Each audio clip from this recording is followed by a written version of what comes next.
শীতের মটরশুঁটি দিয়ে কচুরি হবে না, এটা তো হতেই পারে না। তবে আজকে আর কচুরি বানাবো না, আজকে পুর ভরা ঝামেলা ছাড়াই অসংখ্য লেয়ার যুক্ত মটরশুঁটি পরোটা বানাবো।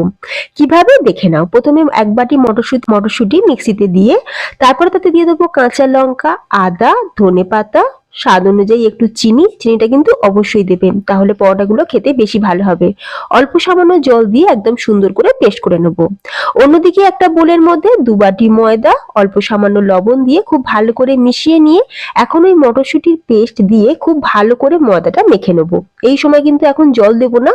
যখন খুব ভালোভাবে মটরশুঁটির পেস্টটা ময়দাটা মাখা হয়ে যাবে তখন মিক্সির জার ধোয়া অল্প সামান্য গরম জল দিয়ে ময়দাটাকে ভালো করে মেখে নিলাম। তারপরে উপর থেকে তেল ছড়িয়ে সাইড করে রেখে দিলাম। ডোটা কিছুক্ষণ রেস্টে রাখবো। অন্যদিকে একটা মিশ্রণ রেডি করে নেব। এখানে 3 চামচ সাদা তেল, তার সাথে 3 চামচ ময়দা মিশিয়ে আমি একটা মিশ্রণ রেডি করে রেখেছি। তারপরে এখানে ময়দার যে ডোটা আমরা রেস্টে রেখেছিলাম সেখান থেকে লেচি কেটে নেব। লেচি কাটা হয়ে গেলে গোল গোল করে শেপ দিয়ে নেব।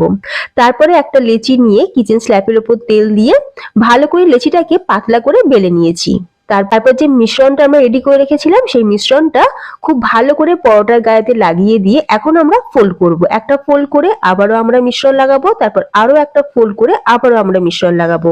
ঠিক যেরকম আমি ভিডিওতে দেখাচ্ছি একই রকম ভাবে 4টে ফোল্ড করে নিলাম। আমি আজকে পরোটাগুলো 4 চৌকো করে বানাচ্ছি, তোমরা কিন্তু তিকোনা করেও বানাতে পারো। এখন খুব ভালো করে চৌকো করে বেলে নেওয়ার পর এখন আমরা তাওয়ার উপরে রেখে পরোটাগুলোকে প্রথমে সেঁকে নেব, তারপরে তেল দিয়ে পরোটাগুলোকে ভেজে নেব। পরোটাগুলো ভাজতে কিন্তু খুব বেশি সময় লাগে না, কয়েক সেকেন্ডের মধ্যেই পরোটাগুলো ভাজা হয়ে যায়। পরোটাগুলো ভাজতে ভাজতে দেখবে লেয়ারটা কিন্তু খুলে আসবে। অপূর্ব স্বাদের মটরশুঁটি পরোটা সাথে ঝালঝাল আলুর তরকারি। শীতের দিনে এইরকম একটা গরম গরম জলখাবার থাকলে আর কি লাগবে। এই মটরশুঁটি পরোটা তোমরাও বানিয়ে খাও। সাবস্ক্রাইব করে যাও। টাটা।